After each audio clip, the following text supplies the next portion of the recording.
Ladies and gentlemen, boys and girls, children 18 plus. You are tuned into the Loan Officer Podcast with me, Dustin Owen, and my special guest, who is going to be the first interviewee of a series that we're kicking off with this show called the Top Producer Series. I have Barry Botwin. He is a loan originator, 15-year veteran of the mortgage business, top producer, 1%er, and our guest. Barry, welcome to the show. Hey, thanks, Dio. Great to be here. We are so thrilled that you said yes, and even more thrilled that it only took you about a 19-second walk to get to the office studio. Because Barry works for Waterstone Mortgage. Waterstone Mortgage is a top 50 independent mortgage lender in America. It is a national lender. They do lots of good things. Yes, it is who I work for as well, but Barry is one of many top producers who do an excellent job serving their community, and was an easy selection for who would pop our cherry as being our first top producer spotlight. I'm honored. Awesome. So Barry, so many times when you listen to any type of interview with a top producer, I find that it's either very surface level or very task oriented. And I'm not going to shy away from the fact that, doing certain tasks obviously make people more successful. But what I'm hoping to do with this series is I want to dive deep almost into the emotional strategy or even the internal drive that comes with being successful in general. Now, you are very successful in the mortgage loan origination field. You are going to be in the top 1% in terms of the volume that you closed this year. You're consistently in the top 1% in the income that you earn. But it wasn't always that way, correct? No, it definitely wasn't that way. Prior to coming to Waterstone, I was, probably at best average. Okay. You made a good living. Yes. And you helped a sufficient amount of families and closed decent amount of volume, but it wasn't at that top producer level. No, and I think that's twofold. One was my environment. So certainly a lot of my success I owe just to being here. Okay. And the company. Shameless plug for Waterstone Mortgage. Just the truth. Okay. Honest truth. I truly do owe a lot to my success being here, but also just being around producers like you and Mike and others kind of allowed me to see what that looks like. But you made, if I remember correctly, and you've been with us now for 5 years, right? Yes. So you were somewhere else for 10 years. And prior to that, you had a really cool career. Yeah. So what did you do prior to entering the mortgage industry? So I used to fly airplanes for a living. Like little airplanes? I have. I started off as a flight instructor. Spent many hours over Lake Apopka in a little Cessna doing stalls and spins and all kinds of fun stuff. And then ultimately ended my flying career at Northwest Airlines, or now Delta Airlines, flying the Airbus A320. Wow. Airbuses, no DCs or any other type of aircraft, always Airbus? Always no. So I was a Boeing guy. Okay. So the little sticker that I had on my flight kit is, if it's not Boeing, I ain't going. I was a big Boeing guy. I love Boeing, but ultimately the airplane that I was on, the airline made a financial decision to park them. And it made sense to me, and seniority-wise, made sense to me to move into the Airbus 320. Awesome. That's just a really cool side note and a small rabbit hole. By the way, everyone who listens to this show, and you know me personally, but you know I'm a big podcaster. I love to read books. I love to listen to podcasts and then talk about them and share them. So much so that I decided to start my own podcast, and maybe one day I'll be risky enough to write a book. But one cool podcast that I listen to is called Business Wars. And there's an awesome Business Wars, Boeing versus Airbus. Oh, wow. I got to listen to that. Yes. They're usually like 6-part series, about 20, 25-minute episodes.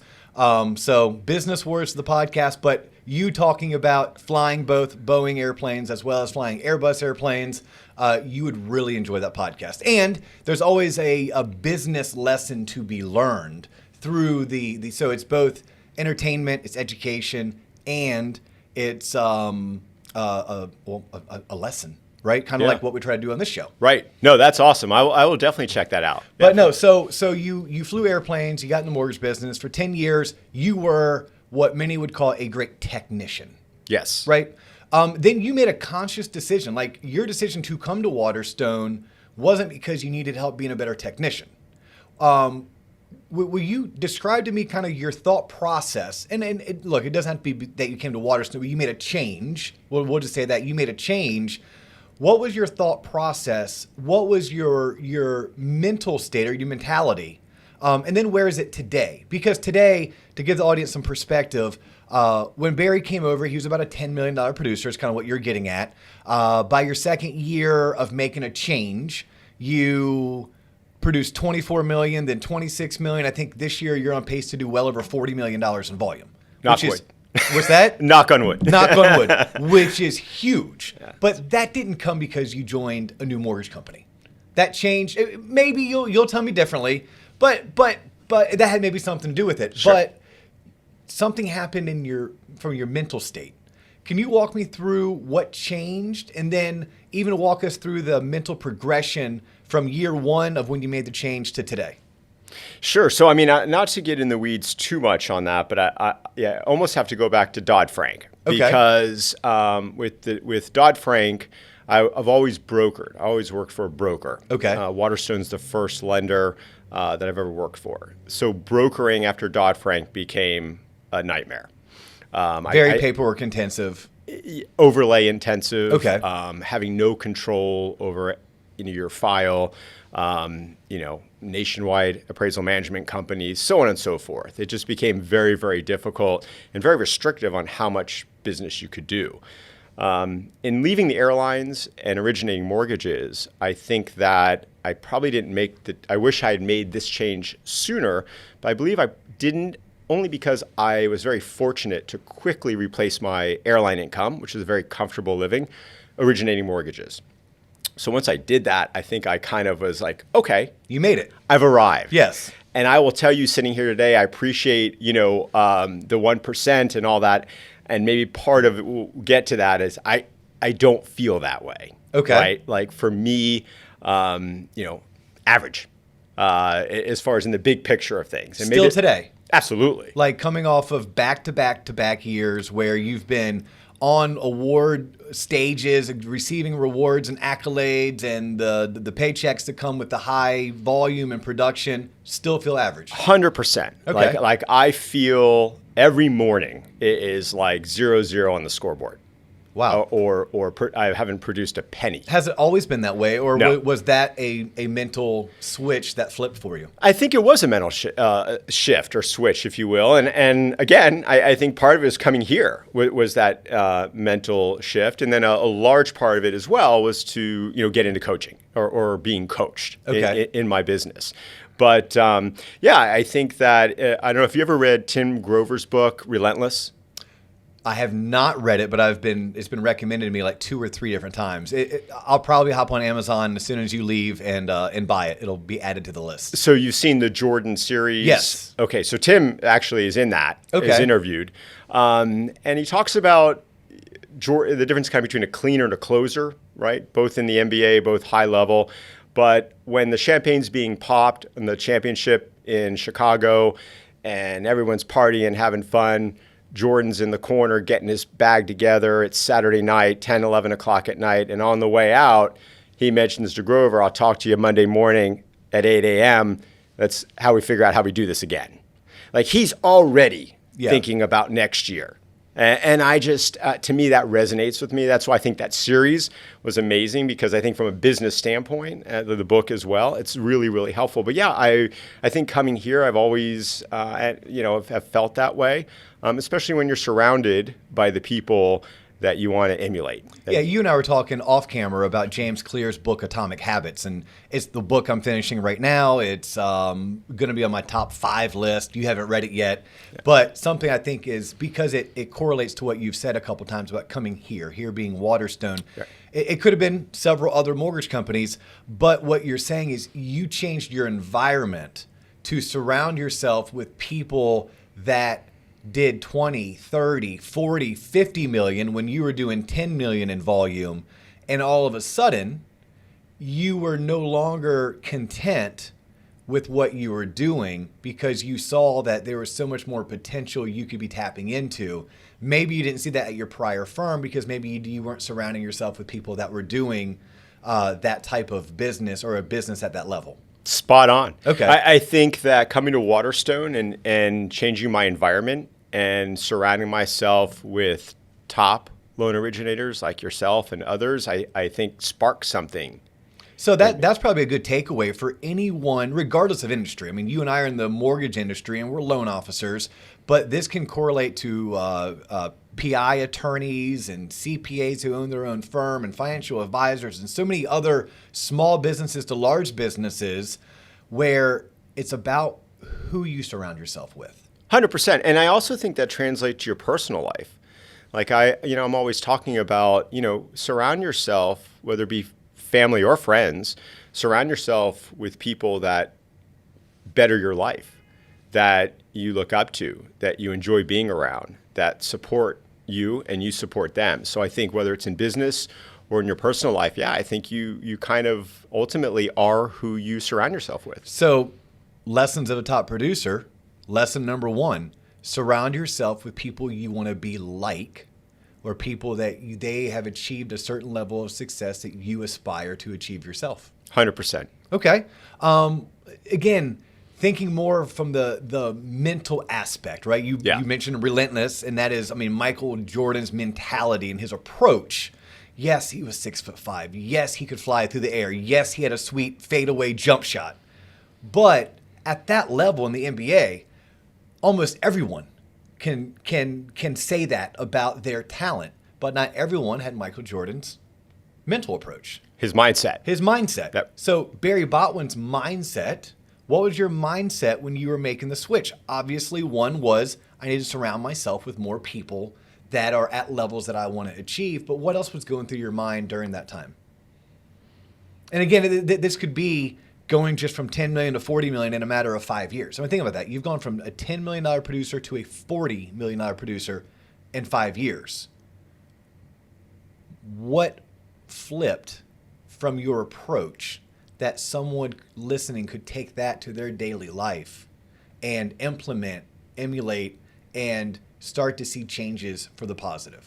Well, I think it's kind of everything what we just talked about. I think it was a combination of things. I think, number one, I was maybe pushed that way with the change in the rules and regulations, and it just becoming more and more difficult to produce on the broker level side of things. So I knew I needed, for my own sanity, I knew I needed to make a change there.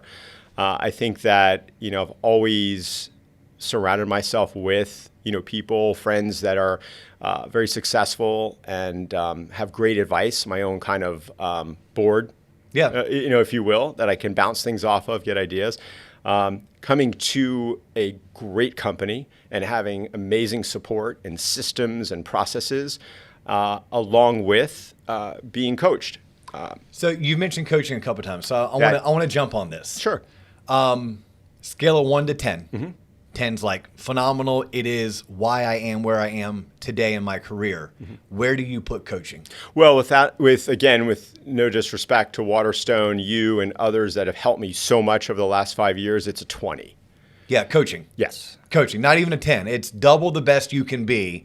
So your advice to the younger version of yourself, I'm guessing, would be, Barry, why in the hell were you not coaching 10 years ago? Why were you not in coaching 15 years ago? Or were you not ready for it 10 years ago or 15 years ago? Wow. That second point is really, really is a great point. Because I don't know that I was ready for it, nor do I know that I was in the right place for it. Yeah. Because I think it would be, and I'm sure there are plenty of brokers out there that are doing production levels or more. Oh, yes. Without question. But I think that I think part of it is maybe I wasn't ready for it, but then also, again, you don't know what you don't know. Yeah. So, in coming here and, chatting with you and Ben and Mike and, Mike Smalley, one of the managers here, is in coaching as well. That's my first exposure to coaching. I had no idea it existed. Common sense would say, hey, Michael Jordan had some great coaches, right? Yes. Dan Marino had one of the, if not one of the best coaches ever to coach in football. So whether it's professional sports or professional originator, why not have that accountability? And I don't necessarily think you have to be quote unquote coached. If the coaching didn't exist, I would certainly reach out to someone like you or Mike, if nothing more, just from an accountability partner, and being held accountable for what I'm doing every day and ultimately what my goals are. But and I love that you bring up coaching though, because there's a second takeaway. If you're someone who is serious about making a change for the better, coaching can be a nutritionist. Coaching can be a financial advisor. Coaching can be a therapist. Man, coaching doesn't necessarily always have to be a business coach, or you may get to a point in your life where you have all four. You have a nutritionist, you have a personal trainer, you have a business coach, and you have a therapist, because you recognize that every day you wake up and the score is 0-0, and you want to give yourself as many advantages that you can. And to me, a coach gives me an advantage. It gives you an advantage, and the proof's kind of in the pudding. But the mentality that I'm learning from talking to you right now is, okay, I have to wake up understanding that good enough never is.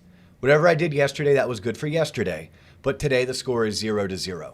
And if I can, I apologize for interrupting. No, as long as at the end of the day, I can look myself in the mirror and go, did I do my best today? Yeah. And I without question, I would be lying if I said every day the answer is yes. Every day isn't the answer yes. But if it's no, I didn't, okay, where do I feel I fell short? And what can I do to change that so it doesn't happen the next day?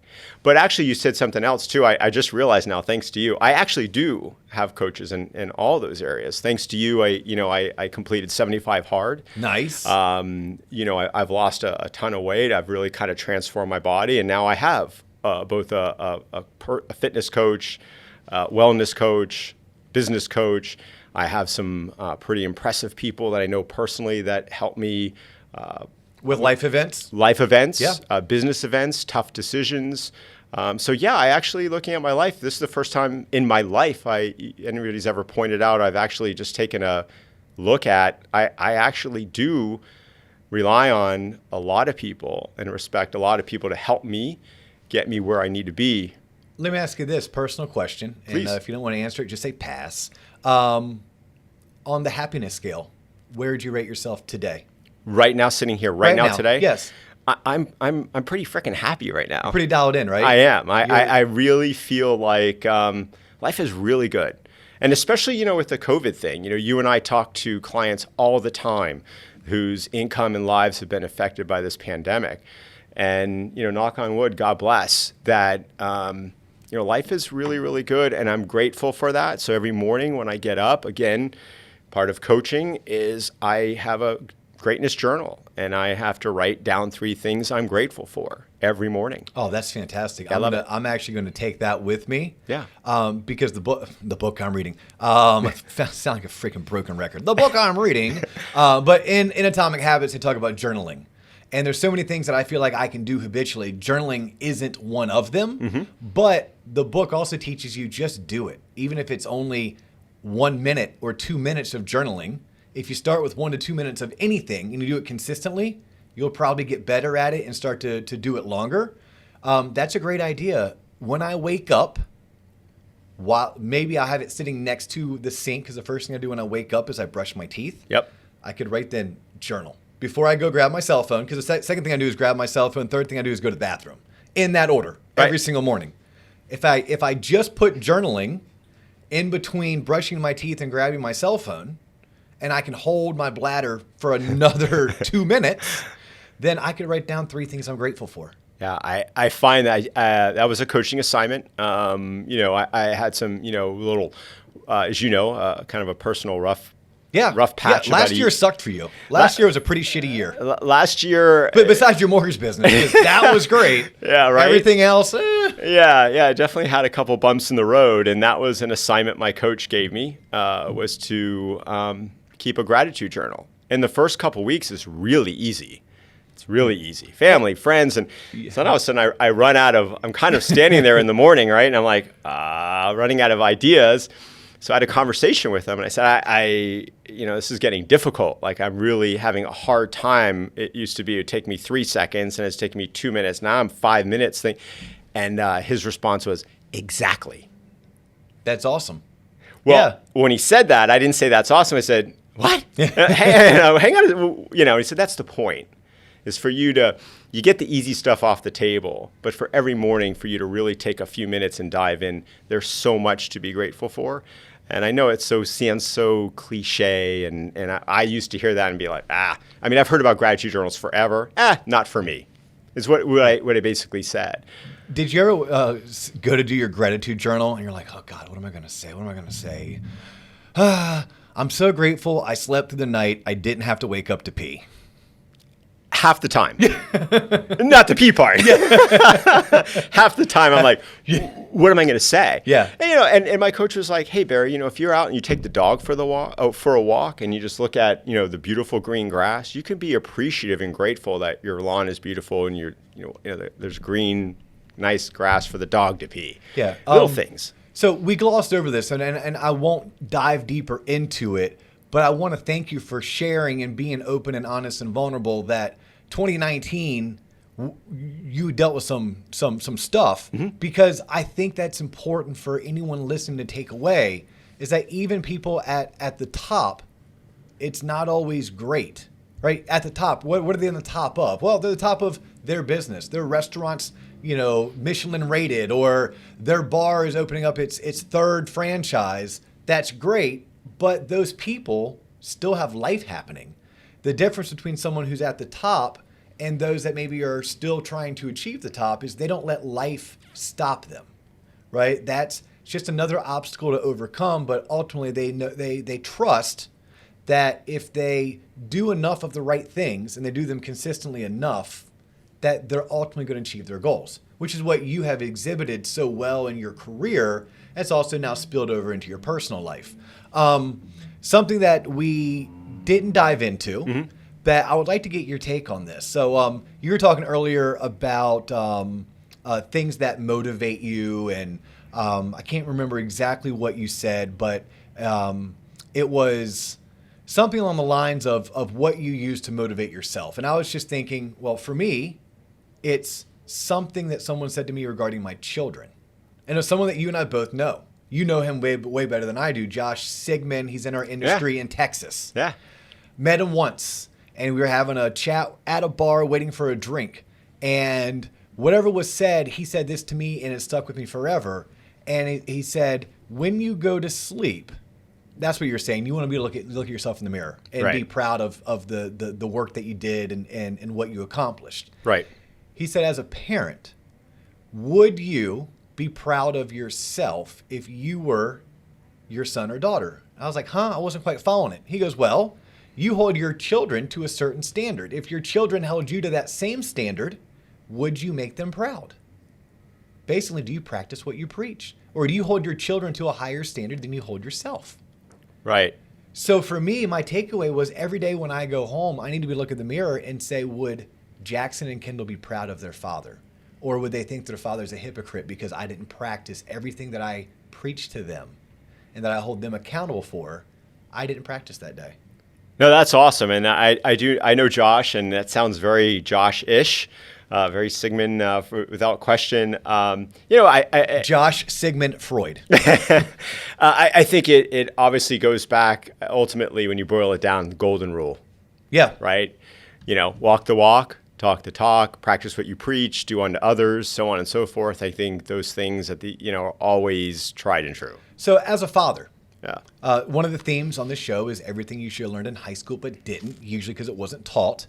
But as a father, are there certain things that you've taught your daughters or you try to teach your daughters that you do so consciously because you wished it was taught to you when you were their age?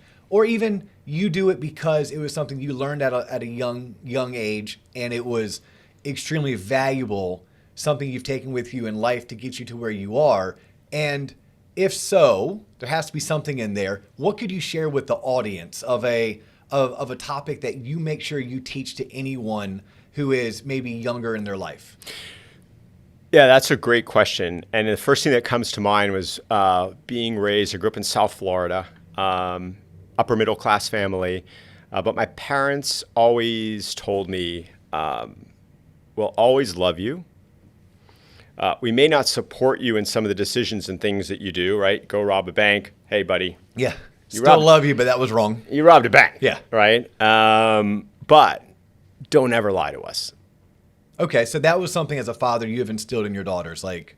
And here's the thing. Not only have I instilled that in my two daughters, but my team and I practice that.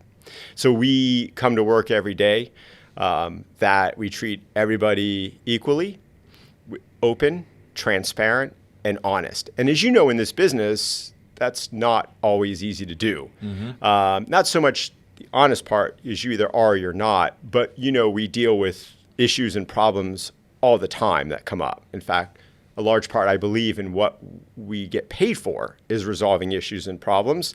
But I carry that over into my business. So I feel that it's so super important. Again, golden rule, treat others as you want to be treated, but also be very transparent, be brutally honest, and good things will happen.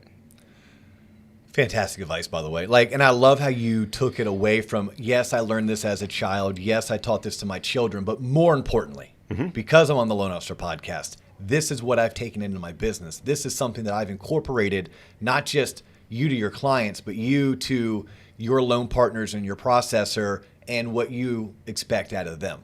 Absolutely. I mean, if we're tight, for example, true story yesterday, difficult situation, difficult purchase, tight on time, a lot of domino things are taking place. And the listing agent, needed to know, hey, can you close it on this date? I said, we're going to do everything we can, but there's no way I can promise you that date. Yes. Knowing that this listing agent, both agents actually have a lot of resources. And, am I risking somebody else telling them what they want to hear? Absolutely. But you know what? If I lose that transaction, if I lose that contract because someone's telling them what they want to hear, that's their problem. I just know that I'm only going to tell them what I can guarantee I can live up to. So yeah, it definitely permeates in everything I do, and probably why the first thing that popped in my mind when you asked that question. When I know we're getting short on time, I can see John Coleman behind the camera give me the wink, the nod, the ear pull, every little cue he tries to give us to wrap it up. But you and I talked about this off camera, and I want to find a way to incorporate it into this interview. You're telling a story about a monumental shift in mindset that you learned your first week of coaching. So you entered into business coaching. I did. And we talked about the benefits. Top producers in any industry have some type of a coach. But what did you learn specifically? Because I do want to talk back and forth for a couple minutes about that. So I was told that the person I was interviewing with to be a student. You're interviewing with Rick Ruby, who is the founder of The Core. The Core is the premier training platform for realtors and mortgage lenders. Absolutely. End of story. It is the premier. If you want to make $1 million a year as a realtor, you want to make $1 million a year as a loan officer, that's where you go. But you have to be good enough for them to accept you, which is why you're interviewing. Exactly. Okay, cool. And in doing that, the big thing is, are you coachable? Right? Yes. Do you have that mindset? Are you willing, if somebody tells you to jump, to say how high? Yeah. Right? Because the person who's telling you to jump, their taxable income is $1.2 million. What's yours? Yes. So, so I'm having an interview with Rick Ruby, or Rick Ruby's interviewing me, longest 30 minutes of my life. And he said to me, he goes, "Hey, Barry, you strike me as somebody who's a really good technician. Like, I know you're a phenomenal mortgage guy. The problem is you're 95% technician and 5% sales. My job in the next 2 years is to flip that, is to help you grow a team and have phenomenal technicians, but switch from 95% mortgage guy, 5% sales, to 95% sales and 5% mortgage." Did he ever have you read the E-Myth? There's a book called The E-Myth, the Entrepreneur Myth. I've seen it. I have never read it. I got all kinds of stuff I got to listen to and read now. way. It's a hard read, by the way. Uh-oh. It's nowhere near some of the books I've recommended on this show that are like really good entertaining, helpful, insightful reads. But Kai McBride had me read it like 10 years ago. Okay. And it sounds like the reason why Kai had me read it is the same reason why Rick Ruby was telling you that you're a 95% technician, meaning you're really good at your craft. Yes. You just aren't that good at actually running a business. Exactly. I mean, you're not a good businessman. You're a great mortgage guy. And when you read the E-Myth, this is most of us. Most of us, you could be a baker. You could be, my sister does credentialing for Medicaid. So if you are a doctor or a clinician or a therapist and you want to be able to accept Medicaid as a payment, you need to be credentialed. Huh? So my sister is a badass credentialer. Right. But she's learning how to become a badass businesswoman. How long has she been credentialing? Full time Yeah. for probably the past 3 or 4 years. This is a total rabbit hole. I won't go down. Yeah, right. She worked in social services, group homes, and transition behavioral health for the past 15, 20 years. Credentialing is like most things. It just came up. Whatever company she worked for, they needed somebody to credential for them. Yeah. And she raised her hand. She said, I'll try it. Then she learned it. Then people found out she could do it. Mm-hmm. Then outsiders started reaching out to her. Hey, can you credential for us? Can you credential for us? Long story short, she walked away from her full-time gig because this part-time gig that she never set out to do became this awesome. This awesome opportunity. So back on the E-Myth and coaching and business. Yeah. That's what your coach taught you. And I think anyone listening to this, whether they're a loan officer, whether they're a realtor, or they're my sister who's listening, or my buddy Scott who owns his own pest control company. Yep. There's one thing is to be a great technician. The other thing is to learn how to be a great business person. Absolutely. And I asked you how long your sister's been doing that, because if I were to have walked in that door barely knowing how to spell mortgage, and I want to originate mortgages, and I had, in essence, that which wouldn't have happened, but let's just say for the sake of conversation, I had that conversation with Rick Ruby, and it was, I'm going to be 95% sales guy, 5% technician. To go back to an airplane term, I would not have an equal number of takeoffs to landings, meaning I would have crashed horribly. Part of, I believe, anyone's success is to be really good at your craft first and foremost.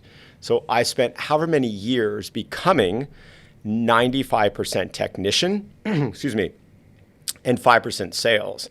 So I was at that point, I believe, in my origination career where I was ready to evolve. Yeah. And okay, you want to do X amount? Okay, well, you can't do that, number one, by yourself. And you can't do it spending 95% of your time being a technician. You need the help of somebody who's better at being a technician than you are, but not as good at sales as I am. Hence, team building. 100%. But also, again, that goes back to coaching, because that's easier said than done, as you well know. Building a team, hiring the right people. You interview people every single day, so you know how important that right choice is. So I think that part of that is, first and foremost, if there are loan officers or maybe soon-to-be loan officers out there, learn your craft. Yeah, so I was getting ready to say, to tie this down, right? And again, loan officers, realtors, but really anyone can apply these concepts to their work environment, right? And possibly their personal life environment. But it's one in which you first have to dominate and master one aspect. And once you've dominated and mastered that one aspect, if you want to achieve greater success, it's at that point you can look towards taking the next step. But you can't go to step 2 until you've conquered step 1. 100%. Before I was sitting at 35,000 feet in an Airbus A320, I can't tell you how many countless hours I spent over Lake Apopka in a Cessna 152 doing stalls and spins in the summer in 95-degree heat. With no AC. No, well, with the window propped open so I can get some airing because I'm, sweating like, So, yeah, but that's I learned my craft over Lake Apopka. Last 3 questions for you, and they're going to be bang, bang, bang questions. Okay. You're giving advice to your younger self, and younger could be year 1 in the mortgage business, younger could be 5 years ago, younger could be 22. What are 3 things that you want the younger version of Barry Botwin to know so that he will have an easier trajectory to ultimate success? Number one, shoot for the stars. Anything's possible. Before I came to Waterstone, I did not know that you can make $1 million originating mortgages or selling real estate. So in whatever you're doing or whatever you do, just absolutely go for it. You can make $1 billion selling books online if you're Jeff Bezos. Exactly. But good point. Who would have thought? There's Barnes and Noble out there and all these other bookstores. The space is occupied. Yes. Right. Okay, so that's number one. Shoot for the stars. Absolutely shoot for the stars. It's a cliche. We only live once. There's no dress rehearsal. This is it. Yeah. Right? I guess depending what you believe. But what I believe, this is it. That's number one. Number two, going back to what already we've talked about, I would have told myself, surround yourself with people that obviously love and support you, that you look up to. You are who you surround yourself with. And last but not least, especially day one in the mortgage world, even though I wouldn't have really been able to do too much about it, but have an accountability partner. Okay. So even if it's day one in the mortgage business and you're going through whatever you're going through, tasks to learn X, Y, and Z, at least have someone to say, hey, my goal is to have all this completed by Friday. And, have you completed it? Yeah, and accountability partners, quite honestly, can go, that covers all spectrums. Absolutely. I mean, that is all aspects of life, from diet to fitness to not being an asshole to being great at business. Having an accountability partner, someone who's willing to hold you accountable and call you out when you need it. Yep. I think is fantastic advice. Barry, I'm so appreciative of you being the first to agree to come in and allow me to interview you for our top producer series. Yeah. If someone wants to get a hold of you, what's the best way to reach you? Whether it's just to network and connect, maybe they have a question that they think that you're a subject matter expert and you can answer for them. Maybe they even want to do business with you. What's the best way to get a hold of Barry Botwin? Absolutely. Thanks, Dio. So, well, first of all, thank you so much for having me. This is a lot of fun, and you're right. It goes by very quickly. But you can reach me at the office here at Waterstone Mortgage at 407-645-6315.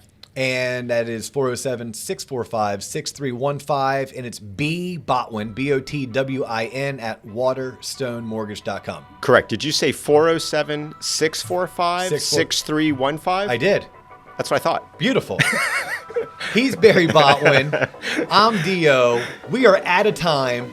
We will see you on the flip side. Thank you for tuning in. Deuces.